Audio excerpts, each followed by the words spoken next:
Hey friends, welcome back to my channel green haven.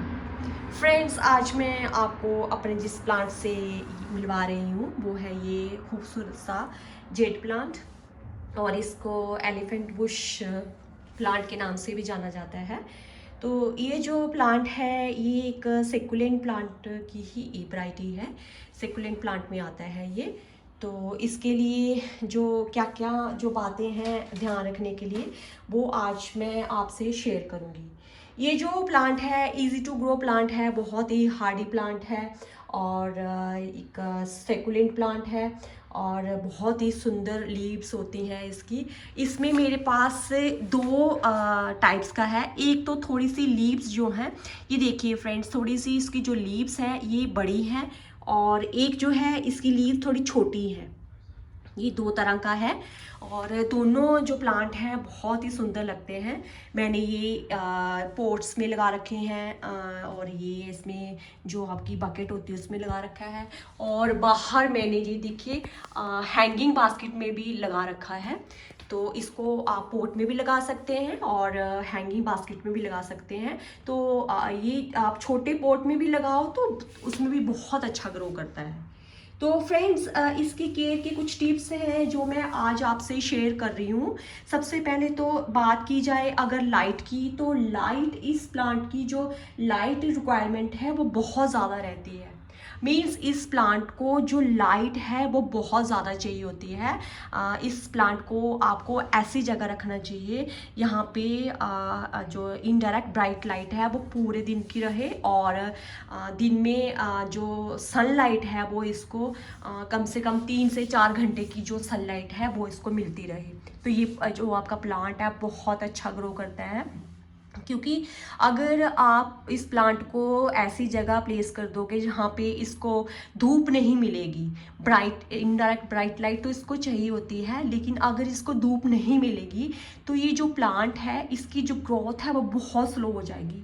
और इसकी जो पत्तियां हैं वो इतनी, जैसे ये पास पास देख रहे हैं फ्रेंड्स, पत्तियां कैसे पास पास है, वो ऐसे लैंकी सी रहेंगी। उनका जो गैप है पत्तियों का बहुत ज़्यादा रहेगा। वो जो पत्तियां हैं वो इतनी इतनी घनी नहीं होंगी। तो इसके लिए इसको, इस प्लांट को प्रॉपर सनलाइट चाहिए होती है। 3 से 4 घंटे की इसको लाइट तो चाहिए होती है।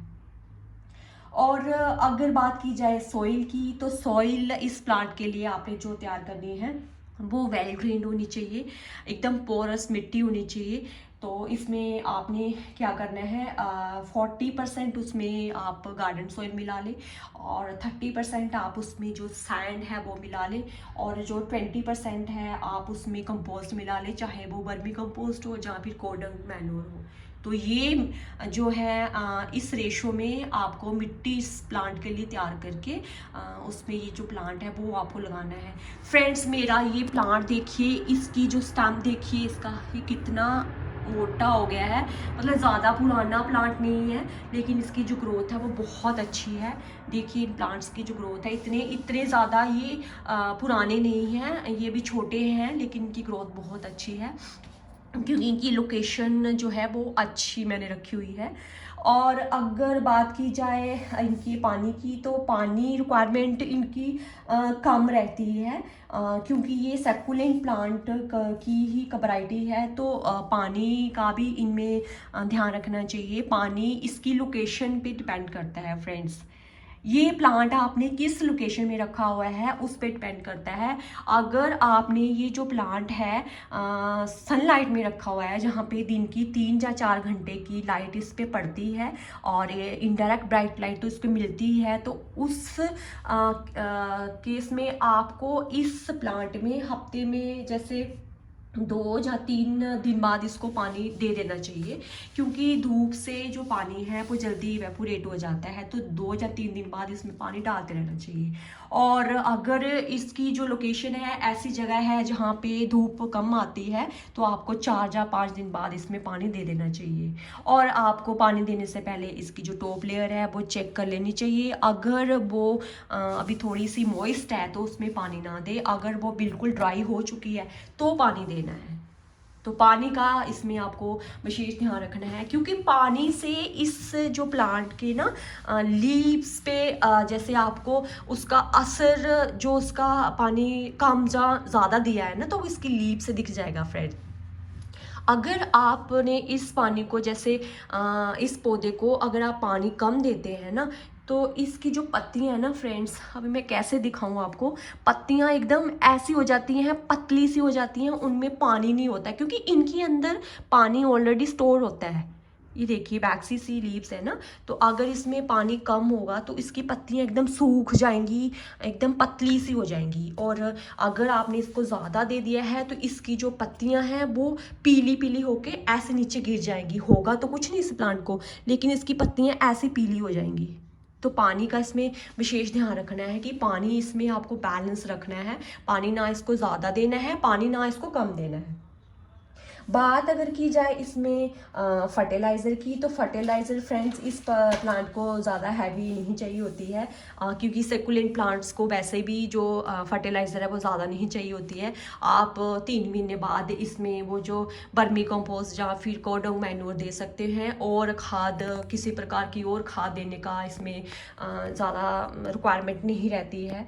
और ये जो प्लांट है ये समर ग्रोइंग प्लांट है, मीन्स समर्स में इस प्लांट की जो ग्रोथ है वो बहुत फास्ट होती है।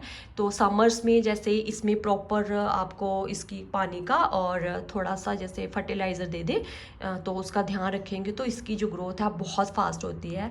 हालांकि विंटर्स में ये जो प्लांट है ये थोड़ा सा डोरमेंसी में चला जाता है और इसकी जो ग्रोथ है वो स्लो हो जाती है। लेकिन समर्स में जैसे बरसातें आती है ना, समर्स में जब उसके बाद जैसे मॉनसून स्टार्ट होता है तो इस प्लांट की ग्रोथ बहुत अच्छी होती है। ये एकदम इसकी जो ग्रोथ है बहुत तेज हो जाती है। तो इस प्लांट की जैसे प्रोपोगेशन की बात की जाए तो फ्रेंड्स प्रोपोगेशन इस प्लांट की बहुत इजी है। जैसे ये जो इसकी ब्रांच है इसको यहाँ से कट करके हम किसी दूसरे पॉट में इसको लगा देंगे तो उससे ये जो प्लांट है वो तैयार हो जाएगा। तो ये प्रोपोगेशन इजी है इसके लिए। लेकिन उसमें क्या है, आपको जैसे वो कोकोपीट और आपका जो वो होता है सैंड और थोड़ा सा ना गार्डन सॉइल मिला के उसमें वो स्टिक लगा दे, और उसको ज़्यादा धूप में मत रखो, उसको ऐसे शेडी एरिया में रखो जहाँ पे वो जैसे जितने दिन वो आपकी तैयार नहीं होती है, आपकी जो कटिंग है जब वो तैयार हो जाएगी तो उसके बाद उसमें प्रॉपर जो लाइट है उसको वहाँ रख दे, लेकिन कुछ दिन उसको ऐसे शेडी एरिया में रखें।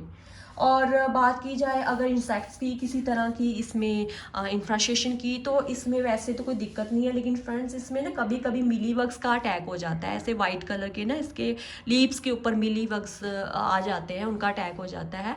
तो उसके लिए क्या करना है, उससे वैसे इस प्लांट को कोई मतलब इफेक्ट नहीं पड़ता है, कोई डैमेज नहीं होता है। उसके लिए आप नीम ऑयल का स्प्रे कर सकते हैं अगर आपको वैसा कुछ लग रहा है, तो वो जो प्रॉब्लम है वो भी नहीं रहेगी।